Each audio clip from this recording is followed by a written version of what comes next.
So, how do you even begin to transform an entire nation? Well, sometimes the answer is to start with one single crucial institution. And that's exactly what we're diving into today. A really bold proposal for Bangladesh that tries to do just that.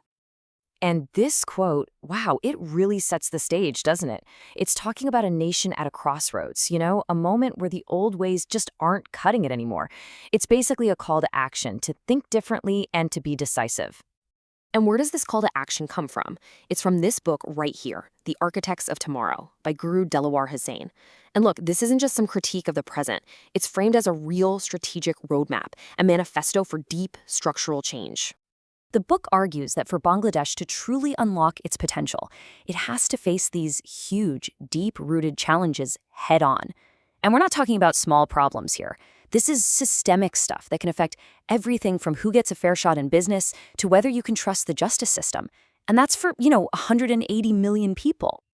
All right, so here's our game plan. We'll start with why this change is needed, the nation at a crossroads.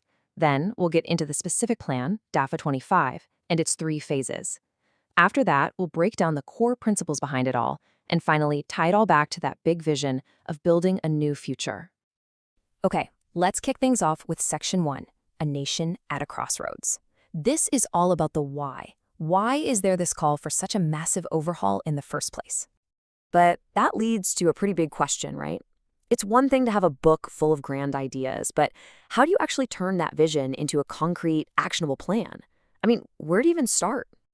Well, that brings us right to our next section. And the answer? DGFI. This is where that big vision starts to get real. And it all starts with this. You're looking at the emblem for an initiative called DGFA-25. Now, this is a huge, comprehensive reform and modernization plan, and it's aimed squarely at one of the country's most important institutions, the DGFI. Now, for anyone who might not know, DGFI stands for the Directorate General of Forces Intelligence.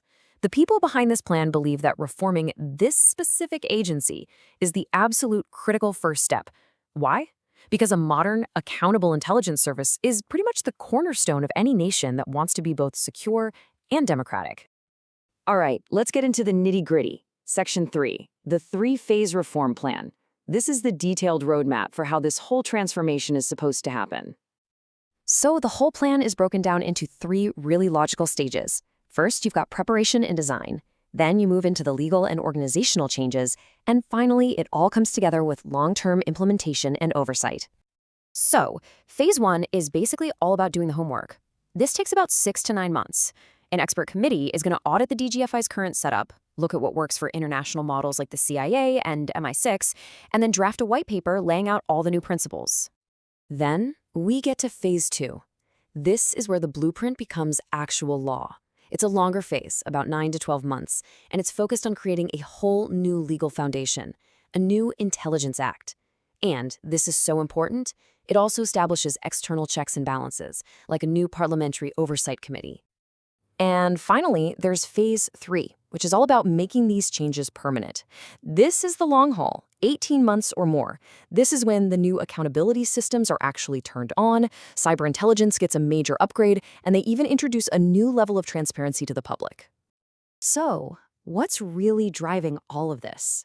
It boils down to accountability, transparency, and oversight. And as we're about to see, these aren't just buzzwords. They are the absolute heart of this new model. The plan is really upfront about its inspiration. It looks to the US CIA, especially its organizational and oversight structures, as a kind of model. But, and this is super important, it's not just a copy-paste job. It's all about adapting those principles to fit Bangladesh's own unique constitutional and social landscape.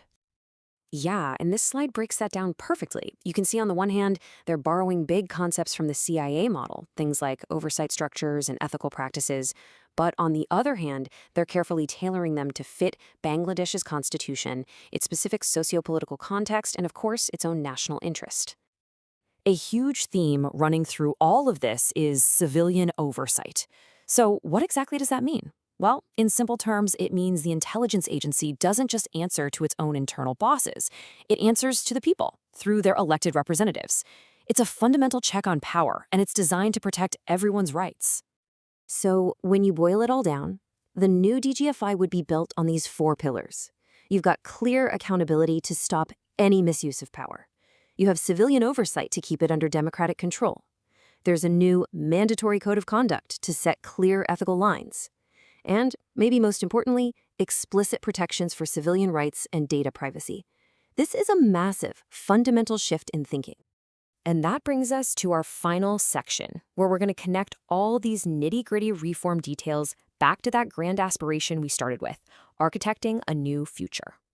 As this timeline makes crystal clear, this is not a quick fix. Not at all. We're looking at a process that takes years and requires serious, sustained commitment. It's a marathon, not a sprint, and it's designed for change that actually lasts. And this slide just sums up the whole story beautifully. On one side, you have the big vision from the book, The Architects of Tomorrow. And on the other, you have the first concrete, tangible step to make it happen, the DGFI initiative.